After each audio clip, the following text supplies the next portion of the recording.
여러분, 제가 이런 선택을 하게 된 이유가 궁금하시나요? 이 이야기를 시작하기 전에 구독과 좋아요 눌러주셨나요?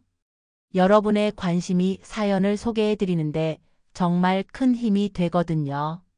안녕하세요. 지금부터 제 가슴 아픈 이야기를 들려드릴게요. 아들 장례식장에서였어요. 향 냄새가 복도 끝까지 번져서 조금만 숨을 깊게 들이마시면 목구멍 안쪽이 얼얼했어요. 빈소 앞 자동문이 열릴 때마다 차가운 공기가 훅 들어와 머리카락이 살짝 흔들렸고 사람들이 입은 검은 양복의 소매가 서로 스치며 내는 자잘한 마찰음이 공기 속에 잔설처럼 떠다녔지요. 종이컵 커피는 미지근했고 그 커피를 들고 한 모금 삼킬 때마다 혀끝으로 종이에 섬유질이 닿는 느낌이 들었어요. 그 사소한 질감까지도 그날의 기억엔 다 떠 있어요. 영정 사진 속 민수는 28 무렵에 찍었던 회사 증명사진을 바탕으로 사진관이 살짝 손을 봐줬나 봐요. 뺨빛이 고르고 눈썹이 정갈했어요. 어릴 때부터 웃음이 먼저 나오는 애였지요. 툭 건드리면 하하 하고 웃어버려서 혼낼 타이밍을 놓치게 만드는 애. 난감할 만큼 사람 좋은 웃음이었어요. 그 웃음을 보면서 저는 그날도 마음속으로 몇 번을 물었지요.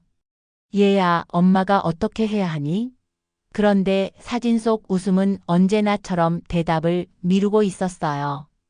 저는 조문 오는 분들께 허리 숙여 인사하고 아이 손 갔던 민수의 손을 떠올리고 남편의 빈자리를 귀로 들으면서 서 있었는데 그때였어요. 며느리 소정이가 서류 봉투 하나를 제 앞에 내밀었어요. 아이보리색 두꺼운 종이 봉투였고 구두약 냄새 같은 미세한 취기가 배어 있더군요. 봉투 입구를 따라 종이칼로 곱게 그은 듯 매끈하게 뜯겨 있었어요. 어머니, 민수가 정리해둔 거예요. 한 톤 낮춘 목소리, 울컥하지 않으려 의도적으로 감정을 누르는 호흡이었죠. 소정이는 눈가가 벌겋게 부어 있었는데 눈동자는 오히려 맑고 또렷했어요. 까만 제복 원피스, 주머니 없는 깔끔한 재단, 귀엔 진주 한 알. 예의와 슬픔, 그리고 계산이 섞여 있는 얼굴이랄까요. 무슨 서류냐? 제가 묻자 소정이는 봉투를 뒤집어 서류를 쓸어냈어요. 등기 이전 신청서, 상속재산 협의서, 채권양도 통지서, 은행 위임장. 눈이 아득해질 만큼 글자들이 줄지어 있었지요. 어머니, 부담 안 드리려고요. 지금 처리하면 나중에 깔끔해요. 저는 민수 대신 어머니 모실 거예요.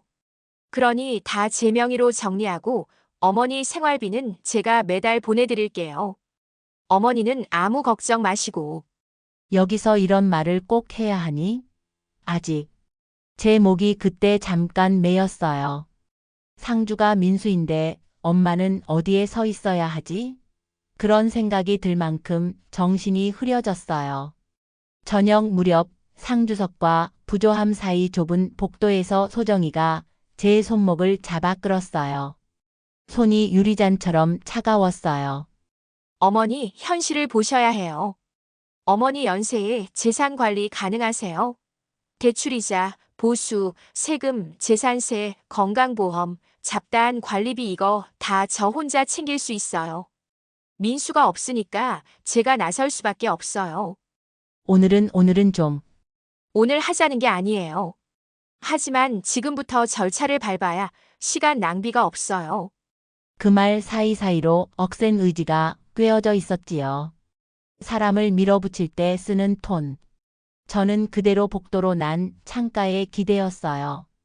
창밖으로는 장례식장 마당에 서 있는 미니버스들이 보였고 흰 천막 지붕 위로 겨울 벌레들이 조그만 그림자를 떨고 있었어요.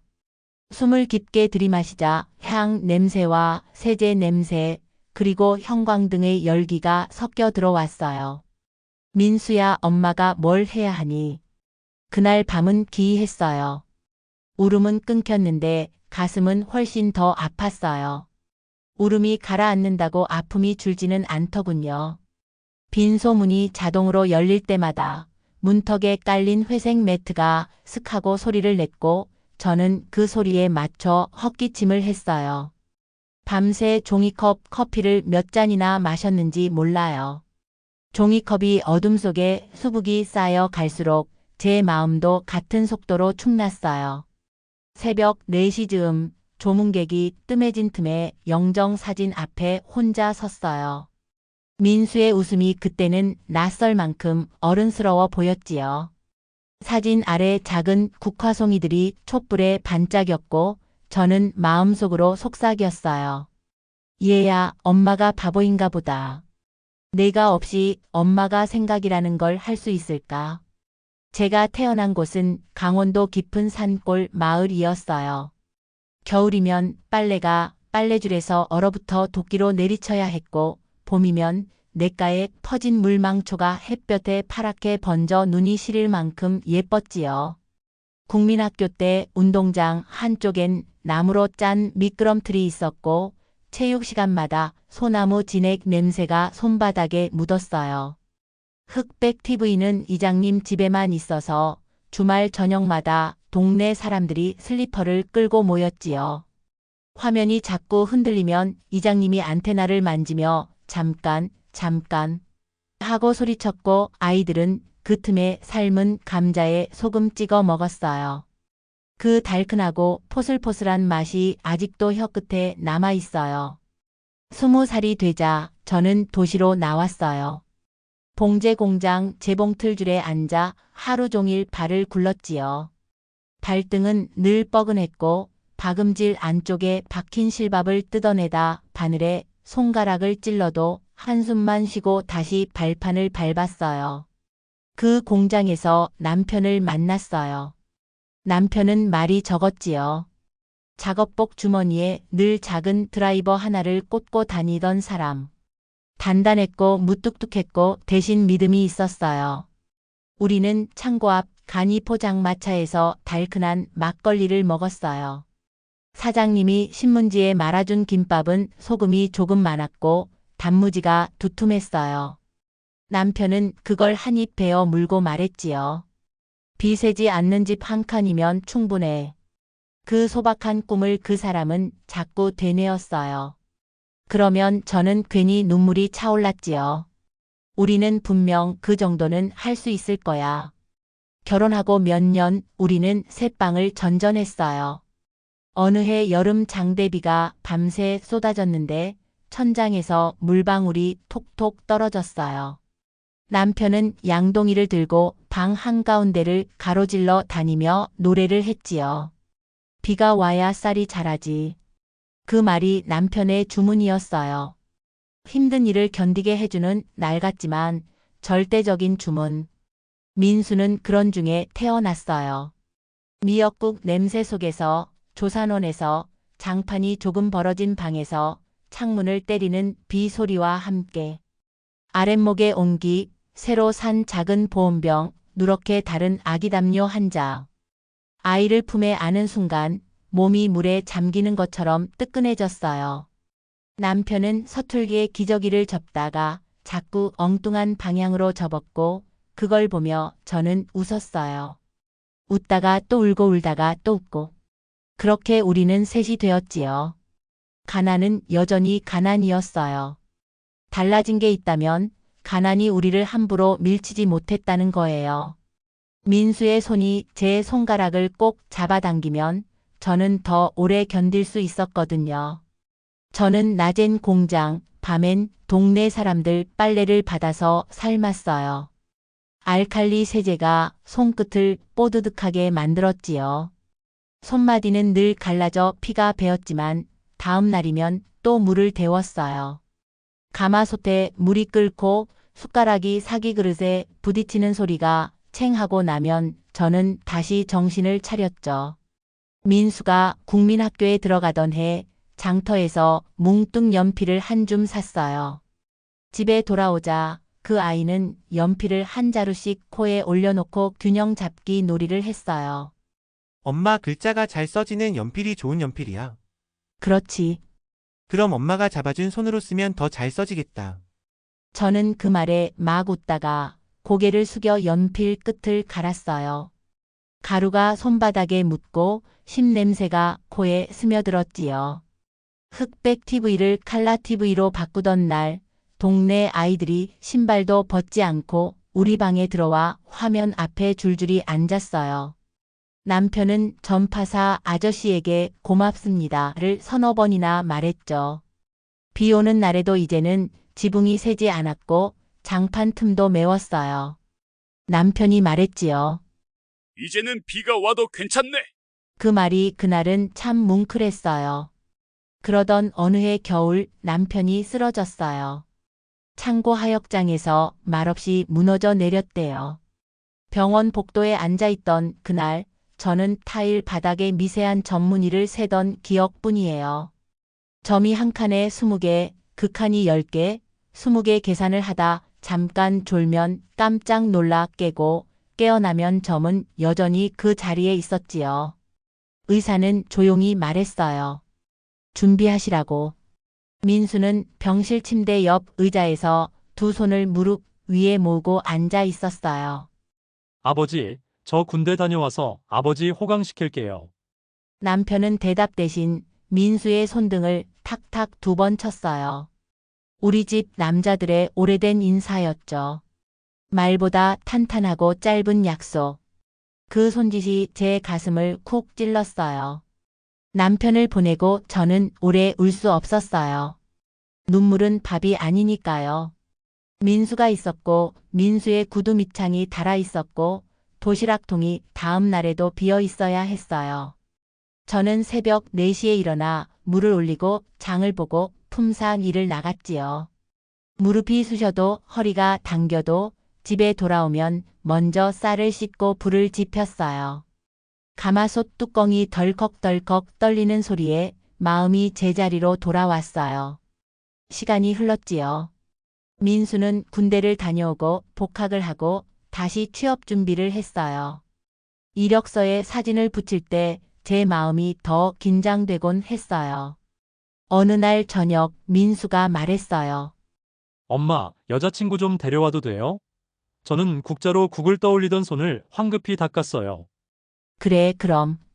그날따라 부엌의 들기름 냄새가 깊었어요.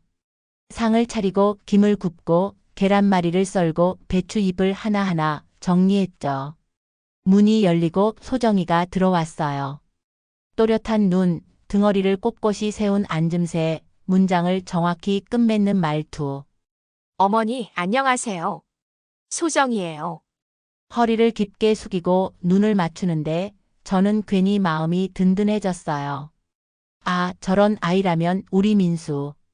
밥을 먹으며 소정이는 제게 물었어요. 어머니, 민수 어릴 때 어떤 아이였어요? 저는 괜히 들뜬 마음으로 이런저런 얘기를 꺼냈어요.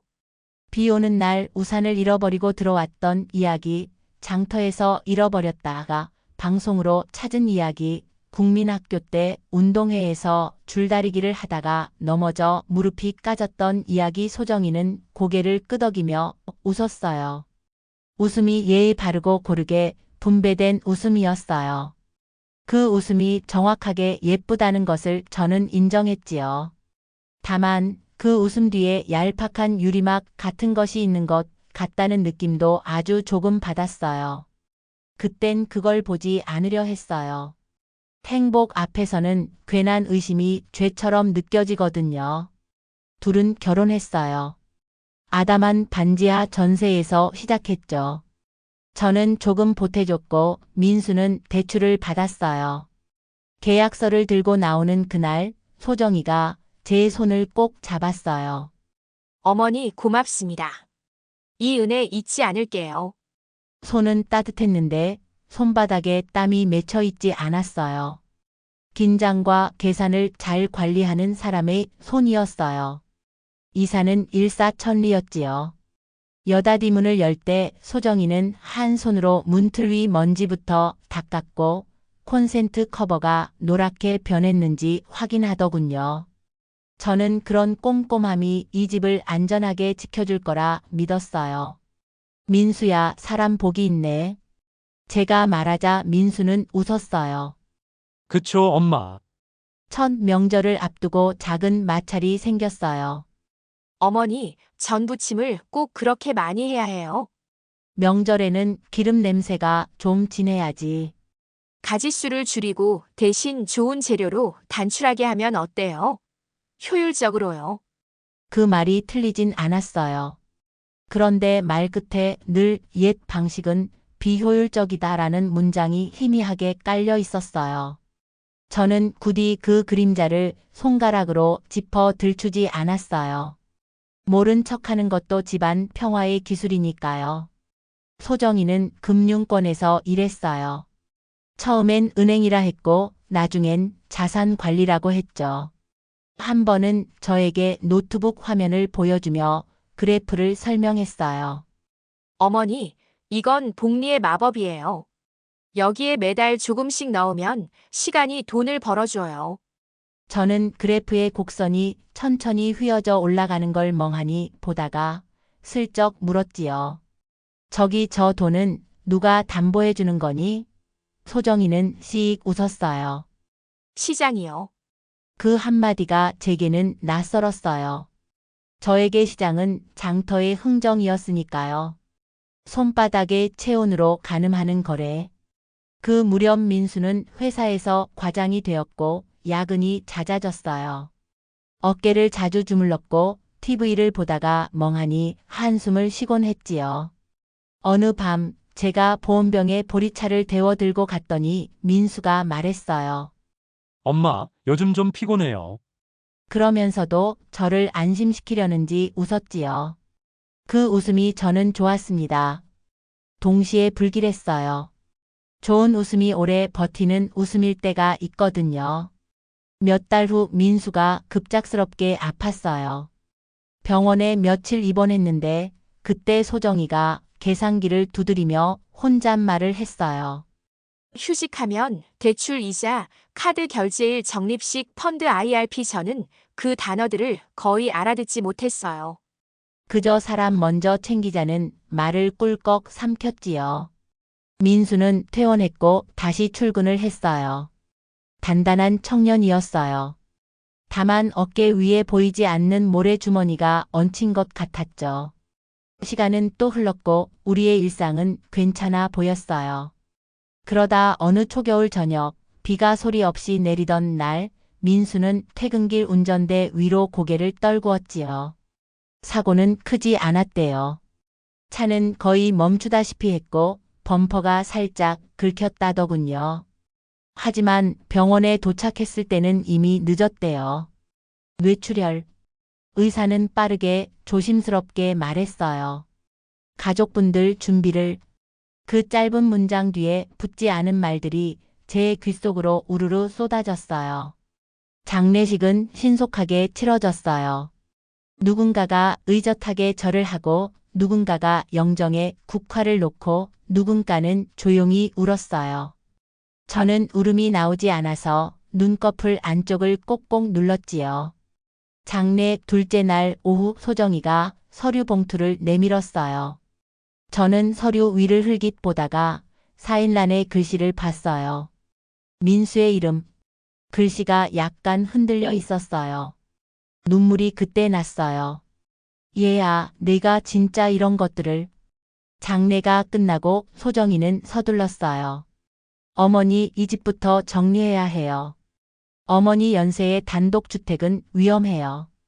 계단도 많고 보수도 필요하고 아파트로 모실게요. 대신 이 집은 처분하고 땅도 통장도 일괄로 정리하자고요. 나는 그냥 여기서. 어머니 제가 더 잘 알아요. 이게 우리 모두를 위해 좋은 일이에요. 말투는 친절했고 설명은 논리적이었어요. 저는 어안이 벙벙했어요. 장롱 속 제 결혼 반지는 이미 헐거워져 돌돌 말린 헝겊에 쌓여 있었고 남편의 양복 두 벌은 아직 플라스틱 커버 위에 희미한 먼지를 얹고 있었지요. 몇 주 사이 일은 쾌속으로 진행됐어요. 등기 이전이 이루어졌고 통장에서 돈이 빠져나갔고 채권량도 통지가 발송됐습니다. 서랍 속의 인감도장은 자주 꺼내졌다가 다시 들어갔고 도장 손잡이의 빨간 레커가 제 손가락에 이리저리 묻었어요. 저는 사인하라면 사인했고 설명은 들리는 듯 말 듯 이해되는 듯 말 듯 스쳐 지나갔어요. 그즈음 저는 밤마다 식탁 의자에 걸터 앉아 등받이에 머리를 기대고 있었어요. 부엌 형광등이 윙 하고 미세하게 떨면 백열등이 좋았던 시절이 떠올랐어요. 백열등은 노랗고 따뜻했지. 그 따뜻함이 그리워지면 저는 싱크대 아래를 뒤져 오래된 고무 장갑을 꺼냈어요. 고무 장갑의 분가루 냄새, 고무 냄새, 세제 냄새. 그 냄새들이 복도까지 흘러가다 현관에서 새어 나가는 상상이 들면 이상하게 마음이 진정됐어요. 그리고 어느 날 제가 쫓겨났어요. 정확히 말하면 잠시 비워달라는 통보였어요. 어머니를 모시려던 아파트 계약이 틀어졌어요. 대신 제 지인 댁에서 며칠만 계세요. 지인 댁이라는 건 결국 없었어요. 저는 손가방 하나 들고 동사무소 앞 벤치에 앉았어요. 벤치 나무 판자는 겨울이라 유난히 차가웠고 엉덩이에 닿는 그 냉기가 머리까지 차오르는 느낌이었어요. 길 건너 분식집에서 튀김 기름 냄새가 풍겨왔고 그 달큰한 냄새에 허기가 더 나더군요. 휴대전화는 조용했고 울릴 사람도 없었지요. 밤이 깊어지자 바람이 뼛속으로 들어왔어요. 저는 양손을 겨드랑이에 집어넣고 몸을 웅크렸습니다. 그때 스스로를 위로하기 위해 남편의 말을 떠올렸어요. 비가 와야 쌀이 자라지. 그 말이 그날은 참 미웠어요. 비가 너무 오면 목까지 뜯겨나간다는 건 왜 말 안 했어? 저는 혼잣말로 중얼거렸어요. 며칠을 떠돌았어요. 찜질방에서 새벽 시간대 요금을 내고 밤은 공원 벤치에서 잠깐씩 눈을 붙였어요. 자다가 깨면 가로등 불빛이 나뭇가지 사이로 흔들렸고 그게 마치 물결 같았어요. 저는 가끔 옆 벤치에서 코 고는 소리와 멀리서 들려오는 새벽 청소차의 삐 소리를 동시에 들었어요. 도시라는 게 참 여러 소리를 겹겹이 내는구나. 그때 처음 알았어요. 시장 골목을 지나는데 오래 알던 국밥집 사장님이 저를 알아봤어요. 남편이 납품하던 때부터 알던 분이었죠. 아이고 아주머니. 그는 말을 잇지 못했어요. 제 꼴이 그리 멀쩡하지 않았나 봐요. 들어와요. 김이 모락모락 나는 국밥이 제 앞에 놓였어요. 파 송송, 고춧가루 살짝, 새우젓 조금. 수저를 들었는데 손이 덜덜 떨렸어요. 첫 숟갈이 목을 타고 내려가자 가슴이 뜨끈해졌어요. 뜨거움이 가슴에 닿으면 이상하게 울음이 올라오죠. 저는 소리 나지 않게 울었어요. 눈물이 뚝배기에 한 방울, 두 방울 떨어졌어요. 사장님은 아무렇지 않게 김치통을 밀어주며 속이나 풀어요 라고 했어요. 말 한마디가 국물만큼 따뜻했어요. 다음 날도 그 다음 날도 사장님은 일부러 남은 밥을 제게 포장해 주셨죠. 이건 어제 거니까 돈 받고 못 팔아요. 그냥 가져가요. 저는 아니에요 라고 말하다가도 결국 꾸벅 인사하고 받았어요. 체면은 배고픔을 이기지 못했어요. 그러나 그 체면이 완전히 사라진 건 아니어서 저는 시장 골목을 지날 때마다 자세를 바로 했어요. 늙으면 체면만 남는다는 말이 왜 그렇게 진실처럼 들리는지 그때 알았어요. 동사무소에서 만난 복지 담당 직원이 제 이야기를 들었어요. 종이컵에 보리차를 따라 주며 조심스럽게 말했지요. 어르신, 혹시 상속 관련 법률 상담 받아보셨어요? 아니요. 그게 제가. 장례 직후에 여러 서류에 서명하셨다 하니 혹시 강요나 기망이 있었는지 확인해 보셔야 해요. 그가 건넨 전단지엔 무료 법률 상담이라는 글자가 있었고 작은 활자로 기망, 강박, 의사무능력 상태의 법률행위 같은 말이 빼곡했어요. 저는 그 단어들이 낯설어서 소리 내지 않고 몇 번을 읽었어요. 기망. 입 안에서 굴려보니 모래 같은 질감이 느껴졌어요. 국밥집 사장님 사위가 법무법인 사무장이라 했지요. 그를 통해 젊은 변호사를 소개받았어요. 변호사 사무실에 들어가니 회색 카펫에서 새꽃 냄새가 났어요. 창가에 놓인 작은 스투키 화분, 커피 머신에서 나는 증기 소리, 흰 종이 위에 번지는 볼펜 잉크 냄새. 그 깨끗한 냄새들이 제게는 약간 두려웠어요. 너무 새하얘서 제 오래된 어둠이 더 도드라져 보였거든요. 젊은 변호사는 제 말을 끝까지 들었어요. 질문을 할 때마다 고개를 살짝 끄덕였고 제가 대답을 멈추면 기다려줬어요. 공책에 날짜를 정확히 적어 내려가더군요. 어르신, 장례 기간 중에 이 문서들에 서명하셨다. 맞으시죠? 내 상주석 뒤쪽 복도에서도 사인했고 장례 끝나고 집에서 그리고 은행에서도. 그 서류들을 누가 준비했는지 기억나세요? 며느리가 민수가 미리 정리해둔 것이라고. 변호사는 서류를 하나씩 넘겼어요. 종이가 바람에 훅 넘어가지 않게 모서리를 꼭 눌러가며 그 손놀림이 차분했어요. 여기 유언 대용 신탁 문서가 있네요. 보통 이런 건 사전에 상당한 상담과 공증이 필요해요. 그런데 날짜가 그가 잠깐 고개를 갸웃했어요. 문서상 작성일이 민수 씨가 야근했던 날과 겹치네요. 회사 출입 기록 얻을 수 있겠어요? 그걸 제가 어떻게 시도해 볼게요. 또 서명 필체가 중간부터 다르게 흔들리거든요. 그리고 공증인의 확인 절차가 과하게 빠르고요. 그는 메타데이터라는 단어를 썼어요. 스캔 파일의 생성 수정 시간, 서명 위치 좌표, 문서 합성의 흔적. 저는 그 말들을 알아듣지 못했지만 그의 얼굴 표정을 알아볼 수는 있었어요. 뭔가 수상하다. 그 표정이었어요. 며칠 뒤 변호사가 연락했어요. 어르신, 일부 문서는 위조 혹은 강박의 정황이 있어요. 특히 신탁 문서. 그리고 통장 인출도 이상합니다. 장례 당일 밤늦게 큰 금액이 빠진 흔적이 있어요. 장례 당일 밤 일반적으로 가족 행사 중엔 거래가 드문데 이건 명백한 의도가 있어 보입니다.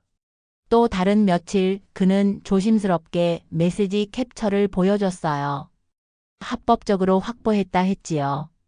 소정이가 누군가와 주고받은 문자였어요. 장례 끝나면 바로 실행, 서류 확보 완료, 어머니 컨디션 약할 때 진행해야 함 같은 문장들이 있었어요. 제 가슴이 쿵 하고 내려앉았어요. 단어 하나하나가 칼날처럼 반짝였어요. 그날 밤 저는 여관방에서 잠을 이루지 못했어요. 얇은 이불 위로 작은 스탠드 불빛이 얹혀 있었고 벽지에 작은 꽃무늬가 어둠 속에서 천천히 떠다니는 것처럼 보였어요. 저는 눈을 감고 남편이 하던 말을 다시 떠올렸지요. 비가 와야 쌀이 자라지. 그런데 제 속에서 다른 문장이 자라났어요. 비가 너무 세고 길면 땅이 상해요. 걸음도 씻겨 내려가요. 그때 처음 남편의 주문을 조용히 고쳐 말했어요. 다음 날 변호사가 말했어요. 어르신, 먼저 처분금지 가처분을 걸어야 합니다. 부동산 예금 채권 전반. 그리고 형사로도 준비하시죠. 강요, 사문서 위조, 사기 가능성 열어둬야 해요. 저같이 배운 거 없는 늙은이가 할 수 있을까요? 어르신, 사실관계가 가장 중요합니다. 그리고 어르신은 사실을 갖고 있어요. 우리가 그걸 꿰면 됩니다. 그의 말이 새끼줄처럼 단단했어요. 저는 고개를 천천히 끄덕였어요. 그날 저녁 국밥집 사장님이 담요를 한 장 더 내어주셨어요. 밤에 무릎 덮어요. 담요를 받아 안으며 저는 마음속으로 작은 기도를 했지요. 민수야, 엄마가 해볼게. 이번엔 울지 않고. 절차는 생각보다 빠르게 굴러갔어요. 변호사는 법원에 가처분 신청을 넣었고 우리는 은행과 등기소를 오가며 기록을 확보했지요. 동사무소에서 인감증명 발급 내역을 확인하고 공증사무소의 방문 기록을 조회했어요.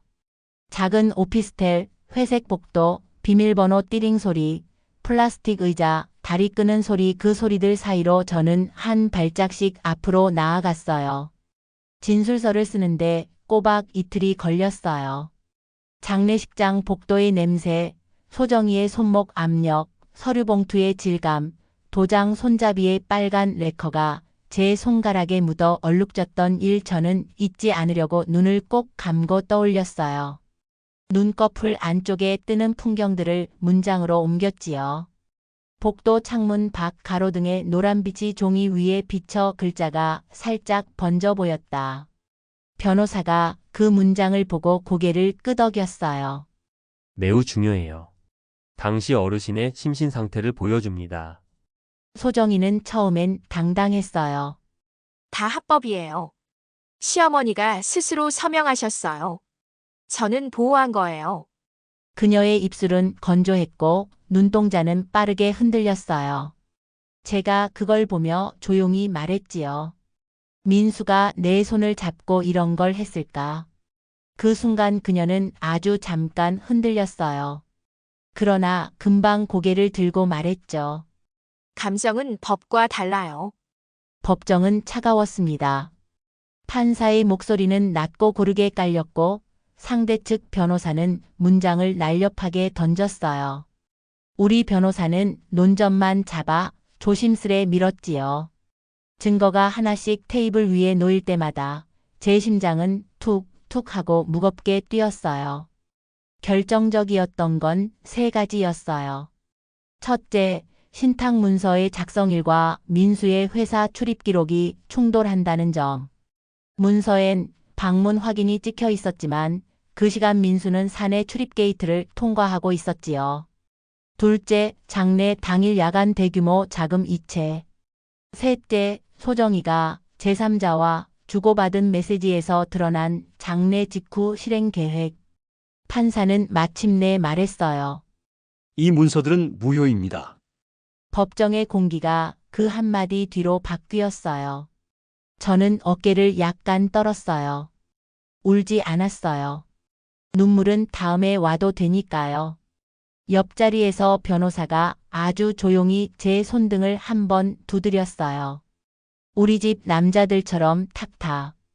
순간적으로 민수의 손이 겹쳐지는 느낌이 났어요. 하지만 거기서 끝이 아니었지요. 민사는 민사, 죄는 형사. 변호사는 물었어요. 어르신 형사 절차도 가시죠? 저는 길게 숨을 들이마시고 고개를 끄덕였어요. 사람이 사람에게 해서는 안 되는 일을 했어요. 책임을 배워야지요. 형사 사건은 길었어요. 경찰 조사실의 나무 의자는 생각보다 딱딱했고 형광등은 오래돼서 윙윙 소리가 컸어요. 수사관은 공손했고 묻는 순서가 분명했어요. 저는 천천히 그러나 또렷하게 말했어요. 목소리가 떨릴 때면 물을 한 모금 마셨고 종이컵의 주름을 엄지로 계속 만지작거렸어요. 거기 묻은 잉크 자국이 손톱 밑에 조금씩 번졌지요. 몇 달 뒤 소정이와 공모한 공증사무소 직원이 내부 조사를 받았고 금융회사 직원 한 명이 징계를 받았어요. 소정이는 혐의 대부분에 대해 유죄가 인정됐고 형이 선고되었지요. 법정에서 그녀는 저를 향해 처음으로 정면을 바라봤어요. 그 눈빛은 여러 감정이 섞여 있었어요. 후회, 억울함, 두려움, 끝내지 못한 자존심. 그녀가 아주 조용히 말했어요. 어머니, 너를 왜 믿었을까? 저도 무서웠어요. 민수 없이 어떻게 살아야 할지. 그래서 붙잡았어요.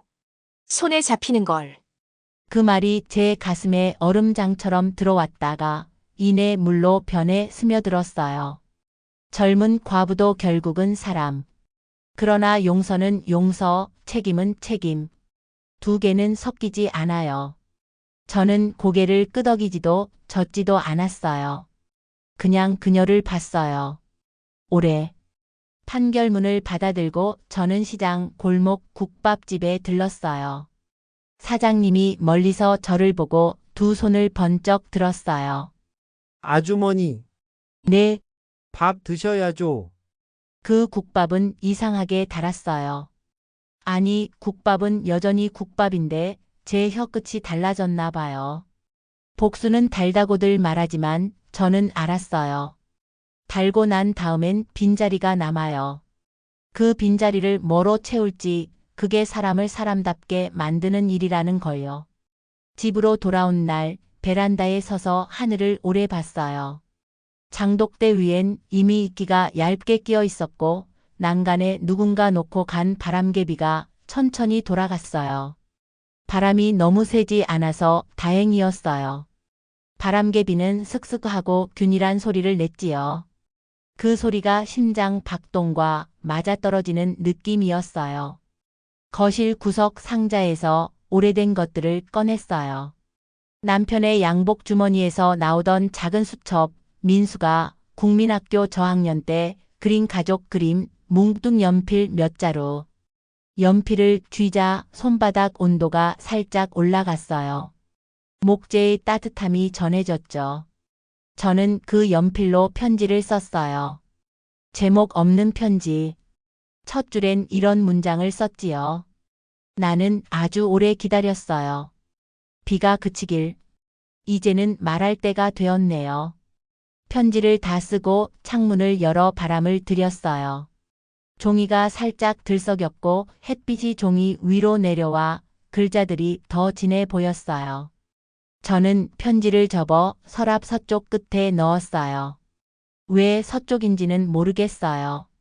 남편이 떠나던 날 해가 그쪽으로 지는 걸 보았기 때문일까요? 며칠 뒤 소정이에게서 편지가 왔어요.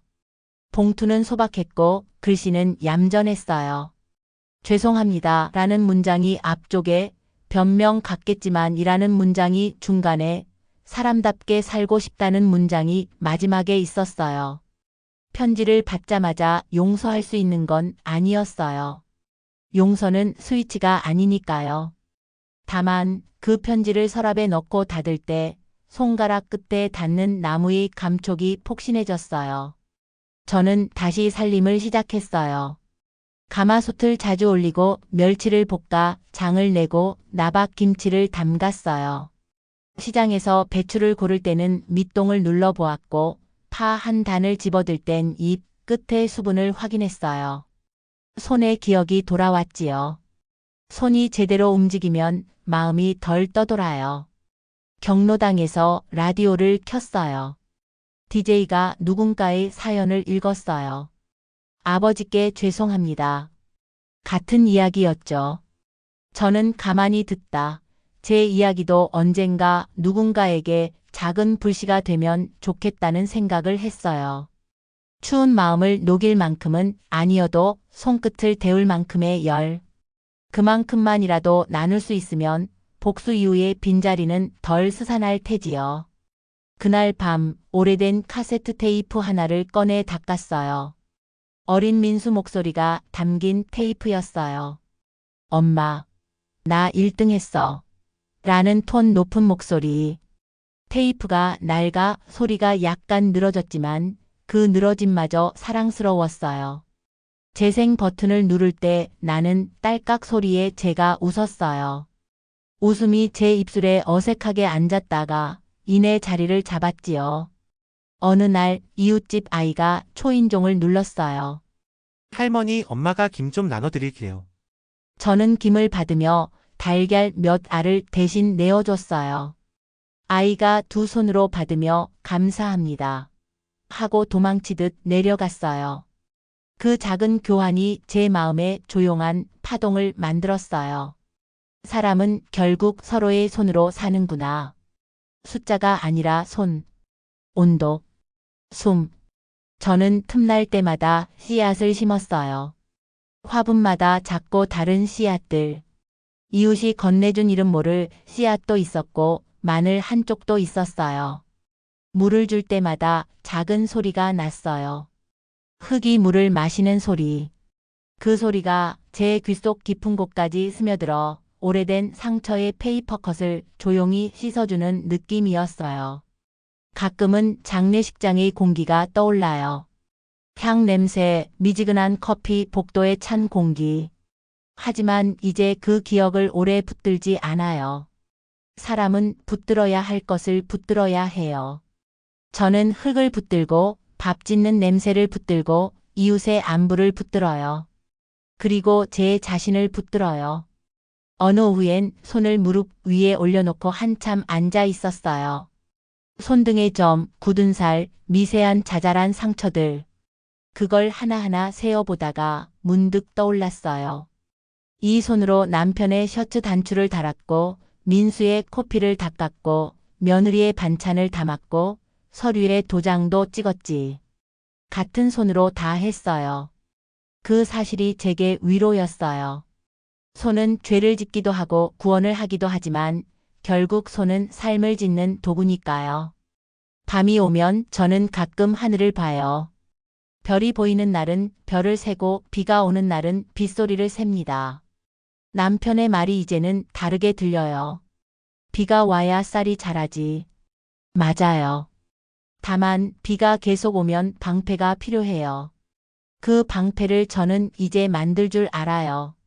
법이라는 방패, 이웃의 손이라는 방패, 그리고 제 스스로의 판단이라는 방패. 비가 올 때 펼치고 그치면 접어 햇살에 말려요. 그러면 다시 씨앗을 뿌릴 수 있어요. 복수는 끝났고 남은 건 삶이에요. 판결문은 서랍 깊숙이 넣었어요. 가끔 꺼내어 종이의 결을 손끝으로 쓸어보지만 오래 보지 않아요. 그 종이는 제게 싸움의 증거이기도 하지만 동시에 배움의 증거이기도 하니까요. 사람은 책임이 있어야 사람이더라. 그걸 배웠어요. 그리고 또 하나, 믿음에도 눈이 필요하다. 그 눈을 저는 늦게 떴지만 늦어도 뜬 것이 다행이지요. 이제 저는 이웃 아이들의 이름을 외우고 동네 방앗간 주인과 인사를 나누고 국밥집 사장님 생일에 조그만 케이크를 사갔어요. 사장님이 이 나이에 케이크는 처음 받아봐요 라고 말하며 어쩔 줄 몰라 하길래 저는 웃으며 말했지요. 사람이 사는 게 다 처음이지요. 그러고 보니 저도 처음이었어요. 남편 없이 아들 없이 혼자서도 온전히 사람으로 사는 일. 처음이라 서툴지만 서툴러도 괜찮아요. 사람은 서툰 채로 그러나 성실하게. 그게 제 삶의 새 모토가 됐어요. 마지막으로 소정이에게 마음속으로 전할 말이 하나 있어요. 너도 살아라. 다만 사람으로 살아라. 숫자보다 따뜻한 것을 먼저 세어라. 그럼 언젠가는 너도 씨앗을 손수 뿌리게 될 거다. 씨앗은 작지만 땅은 깊다.